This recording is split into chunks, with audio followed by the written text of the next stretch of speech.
And we're going to kick off our first presentation from Sirpa Morsky, who's based in Finland.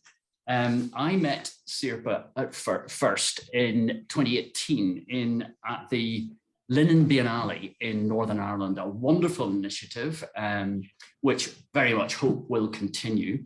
And that was organised, amongst others, by Jane McCann. Today, what we're going to do is ask our experts to give us our 10-minute presentation. And then I've chosen to have a little think, ask a particular person in the audience to give a response and perhaps a provocation to the presentation. Those will run, and then we'll have a 15-minute Q&A before a 5-minute stretch your leg break and our second hour. So it's a pleasure to introduce Sirpa. Sirpa, would you like to take the floor?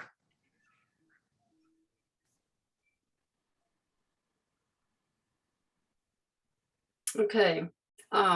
Firstly, I would like to thank John to asking me to join this roundtable. As he said, we have met several times in Northern Ireland. But to put it quick, so I start because I have only 10 minutes.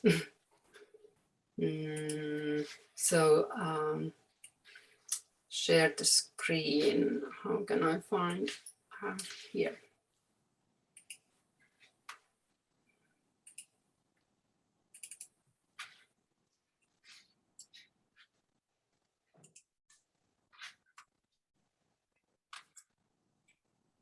Okay, when I studied at the Veterov Institute of Craft and Design and Teacher Education in Finland, in Hämeenlinna, that was about 40 years ago.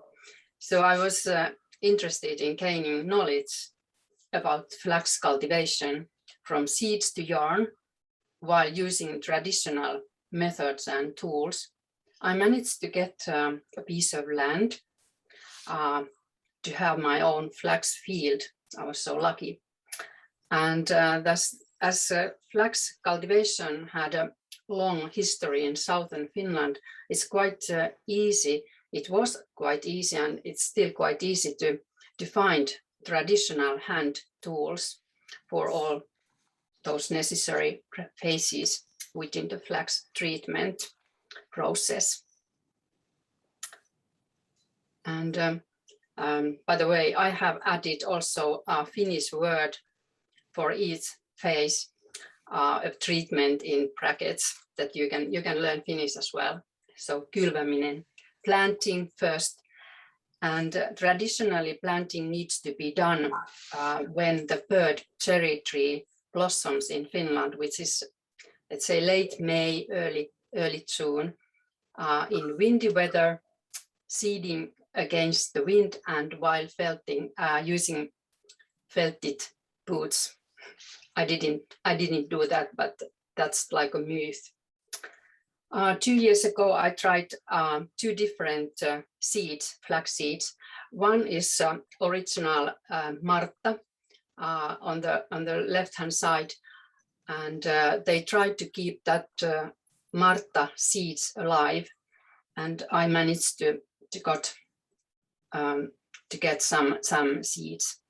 And the other part of the field, I use just seed, which I don't know the origin, but I tried 2 different type of seeds. Harvesting, the growing season lasts about 90 to 100 days in Finland, and it's usually late August when we harvest the flax. And pulling is done by hand towards the body, taking 1 handful of stems at a time. And you can see I have some helpers. I have my husband, Matty, who is always involved in my project. Oh, sorry. And then after pulling, we put those stems, flax, stooked into bundles with 2 stooks tied together to keep them upright. But you can also use, you can also like hang them over a rope or a fence. It depends where are you, and it's possible to have them upright, but it's good to do that way. And then next phase is rippling, rohkiminen. And the flax seeds are removed by pulling handfuls of plants through a simple comb. And here you can see on the right-hand side, old type of tool for rippling, and that's fixed. That wooden piece with those nails or pins. They are fixed, or this is fixed on the bench, and 2 people in turns doing that. But I couldn't find that tool this time, so I used, or Matty, my husband, did this piece of wood with nails, and he did the whole process. I just collected then those seeds. And after rippling, there's retting, and you can do that at least 3 different ways. I have tried all these 3 ways. I put 1/3 in the lake, and it took, let's say, 2-3 weeks. And second part of my harvest or crop, I left on the field, and it takes a little bit longer time. And the third part I left under the snow, and because at that time it was so, let's say, a lot of snow, I couldn't dig them out in certain time, so they stayed there the whole winter, which gave very, very nice color, very white color for the linen or flax. And then but it also make them very weak. But you can of course use that way, that you lay those flax over the top on the snow, and then cover a little bit using snow as well, and then you can manage to let's say see how long does it take to ret them. And after retting, it's drying. You can dry them hanging over a rope or hay rack or fence, but final drying in sauna, normally in Finland. Flax bundles are smashed very strongly using a flax brake and shaken well to separate the chives. And you can use this old-fashioned type or old type of flax brake, which is quite many places you can find them. So on the right-hand side, you can see there's a young man to do it. So he was assisting me last year. I did this breaking last summer in I think you can call the place, it's like a heritage farm where they have all these hand tools to try. And then I have tried also this rolling flax brake, and it's so easy because it was run by a tractor. And also because it was like a very, very let's say almost do the scotching as well, which is the next phase. And the scotching tool is like a flax brake, but it's lighter, and it has this metal tongue in the bottom of the deck. And then hackling, which is the next phase, and it's done by in order to separate the shorter tow fibers from the long fine fibers. And there are two small areas of spikes. The first one is which is like quite far away, far apart, and then finally you can throw your flax through the finer comb. And so all these are for spinning, the fibers prepared for spinning. And here you can see tow fibers, which is rohdin in Finnish, on the top, and the hackled fibers, aivina, which is thin, fine fibers. And you can see those color difference. Marta gave us quite dark color. And here is also some prepared for spinning. So we have this stuff rock, which is tort in Finnish, and then you use that when you have those long fine fibers, and fork distaff for tow fibers.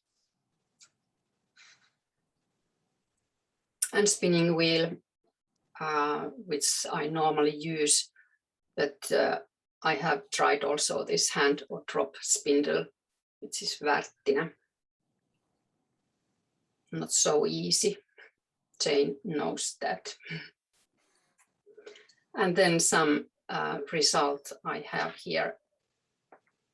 So fibers, and then some yarn, which I have spun. Last but not least, weaving some of my woven pieces, panel curtain, some towels, table runners, runners for sauna bench, tablecloths, and all. Sorry. 2 minutes, thanks. Okay. The last words. All my woven works are for everyday life, not for cupboards. And as we say in Finland, linen gets better when used. Thank you. Sirpa, thank you very much indeed. I rudely interrupted there and perhaps cut you off in full flow. What a wonderful account of your work. And, you know, very early on, 1979, I think you said, it was wonderful to hear the different names. We're not drying our flax in a sauna, but I like the idea. I'd like to now introduce Jane McCann. I'm doing that by quickly sharing a slide. Jane is really, I can get this to, Jane and her commitment to material innovation is really remarkable. And we last met in Nonagadee. This is the shores. I'm not about to go surfing. This is a flax surfboard that Jane has purchased for her daughter, who will be surfing with it. I'm going to ask Jane to come in just now. Jane, would you like to respond to Sirpa and perhaps pose any relevant questions you may have? You're just unmuted. You're just still muted, Jane. Great. Thank you for asking me to ask some expert questions. I don't know how expert, but I'm interested. I obviously know a lot about what Sirpa's done and the length of time that all these processes take.